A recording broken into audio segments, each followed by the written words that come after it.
Yang Juyuan, breaking the willow. On the water's edge, the willows, like threads of pale yellow wine. I stop my horse and trouble you, sir, to break off a twig. The spring breeze alone shows the strongest affection. Ardently it blows ever harder into my hands. So here we have a heptasyllabic quatrain at Juyuan, composed by the poet Yang Juyuan, who lived between 755 and 833.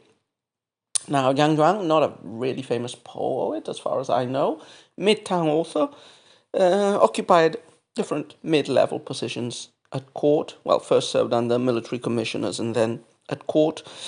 He is mostly known today because of his wide circle of friends and correspondents, which included some of the big names of mid-Tang poetry: Han Yu, Bai Juji, Liu Yuxi, Yuan Cheng, Shang Ji, Wang Jiang, Jia Dao, or Lin Huchu. Some of his poems, it seems, are about military matters, probably composed when he was serving the military commissioner Shang Hongjing of Heizhong.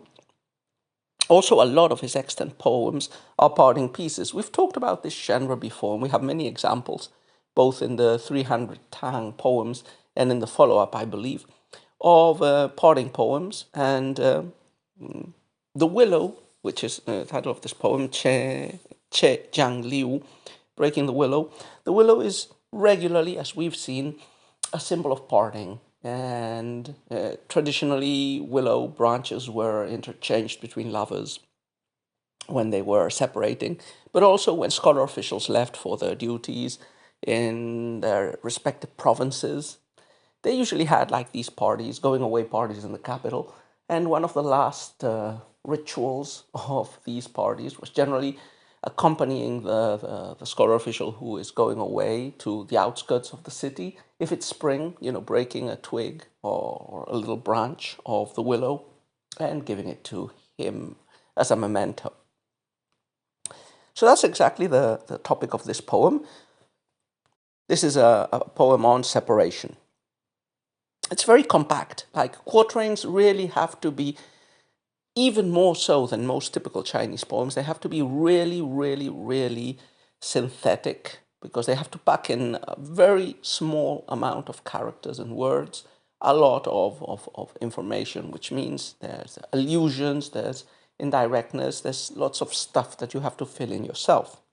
But for the background of this poem, we have what I have just said. Imagine the poetic persona of Yang Juyuan, a scholar official, is leaving for some province. Some friends are saying goodbye to him by a river or a lake in the outskirts of the capital. And he is just parting. He's being given this willow branch and he's going away. The subject matter of parting poems is always sadness, obviously. It's the dominant mode in most Chinese poetry, even in love poems, at least in the classical poetry. And this is no exception. So let's take a look at it, couplet by couplet. This is heptasyllabic, so the lines are longer and they can include a little bit more detail or information than like in a pentasyllabic Chuechu. So first couplet: on the water's edge, the willows, like threads of pale yellow wine. I stop my horse and trouble you, sir, to break off a twig. So, as usual, the first couplet presents us the chronotype of the poem. It tells us where we are and when. And also it gives a little bit more information about what's happening. So we're on the water's edge, so next to some river or some lake. There are willows in it. And the willows are described as like threads of pale yellow wine. Remember, the willow, the perennial symbol of spring and separation. In very early spring, it's typical for the leaves of the willow tree to still be of a fresh, pale yellow color, which is why they are being compared to threads of pale yellow wine. The person who includes this poem, it's Jacob Perleth, in the Biographical Dictionary of Tang Dynasty Literati, comments that the Chinese words used here literally describe the color of yeast in the process of fermenting wine. And wine, along with the willows, is a typical image of separation, of these separation parties that take place just before the separation is consumed. So early spring, someone is at the water's edge, and he or she is looking at the willows. The second line will tell us, or will give us more information to make a picture of who is this someone. I stop my horse and trouble you, sir, to break off a twig. So someone is on horseback leaving. This is the scholar official, obviously.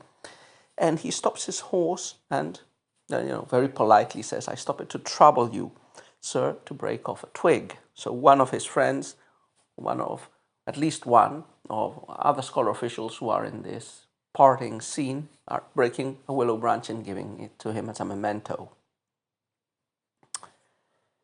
Okay, so this contains the scene. The next couplet will reverberate with the emotions that presumably the poetic persona, feels a little bit after the encounter, maybe when he is already on his road to the provinces, traveling alone with just the sprig of willow in his hands. The spring breeze alone shows the strongest affection. Ardently it blows ever harder into my hands. So we have to imagine the poet is moving along. He's in his horse, holding this twig. There's some wind, and the wind is shaking the small willow twig as if it were reviving it, moving it. Yeah?